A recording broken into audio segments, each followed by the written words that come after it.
దసరా నవరాత్రుల్లో భాగంగా రేపు అమ్మవారు శ్రీ అన్నపూర్ణాదేవికి కొబ్బరి అన్నం ప్రసాదం.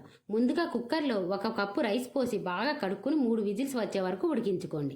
తరువాత కొబ్బరి వెనుక ఉన్న బ్రౌన్ పార్ట్ని తీసేసి ముక్కలు కట్ చేసిన మిక్సీ పట్టుకోండి.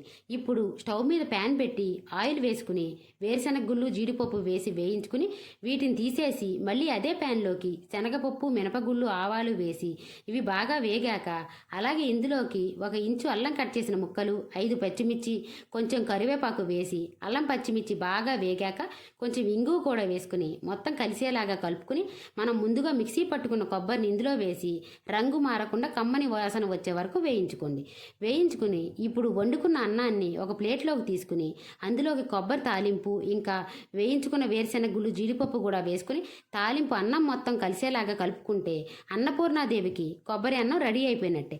ఇది రేపు మీ అమ్మవారికి మీరు కూడా చేసి పెట్టండి.